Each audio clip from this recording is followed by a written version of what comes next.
కూటమి ప్రభుత్వం అధికారంలోకి వచ్చిన తర్వాత మెరుగైన పర్యవేక్షణతో విద్యుత్ వ్యవస్థ గాడిన పడింది. గత ప్రభుత్వం పీపీఎల్ రద్దుతో పూర్తిగా విద్యుత్ వ్యవస్థను నాశనం చేసింది.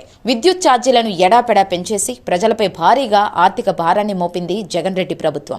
అయితే కూటమి ప్రభుత్వంలో సమర్థ పనితీరు నష్టాలను అధిగమించడంతో ప్రజలకు విద్యుత్ ఛార్జీల భారం నుంచి ఉపశమనం లభిస్తోంది. ఎప్పుడూ డ్రాప్ ఛార్జీలను భరించిన ప్రజలకు కూటమి ప్రభుత్వం తొలిసారిగా ట్రూ డౌన్ అమలు చేసి ఛార్జీలు తగ్గించి న్యూ ఇయర్ గిఫ్ట్ ఇచ్చింది. గతేడాది సెప్టెంబర్లో 923 కోట్ల రూపాయల మేర విద్యుత్ ఛార్జీలను తగ్గించిన ప్రభుత్వం తాజాగా మరో 4,497 కోట్ల రూపాయలను భరించేందుకు సిద్ధమైంది. ఈ మొత్తం ప్రజల నుంచి వసూలు చేయొద్దని, ప్రజల తరపున తామే చెల్లిస్తామని ప్రభుత్వం ముందుకొచ్చింది. దీంతో ఈ ఏడాది విద్యుత్ ఛార్జీలు భారీగా తగ్గనున్నాయి. విద్యుత్ కొనుగోళ్ల ధరలు తగ్గించేలా రాష్ట్ర ప్రభుత్వం పనిచేయడం వల్లే ప్రజలకు మేలు కలిగింది. ప్రస్తుతం ప్రభుత్వం కొనుగోలు చేసే విద్యుత్ యూనిట్ ధర ₹5.19 నుంచి ₹4.80 తగ్గింది. ఇది ముఖ్యమంత్రి చంద్రబాబు ఆధ్వర్యంలోని మంత్రులు, అధికారుల పనితీరుకు నిదర్శనంగా చెప్పక తప్పదు. ఒకవైపు విద్యుత్ ఛార్జీలను తగ్గిస్తూనే 20 లక్షల ఎస్సీ/ఎస్టీ కుటుంబాలకు ఉచితంగా సోలార్ రూఫ్ టాప్ ప్యానెళ్లను ప్రభుత్వం సరఫరా చేస్తోంది. అదేవిధంగా బీసీలకు 20,000 రూపాయల అదనపు సాయం అందిస్తోంది.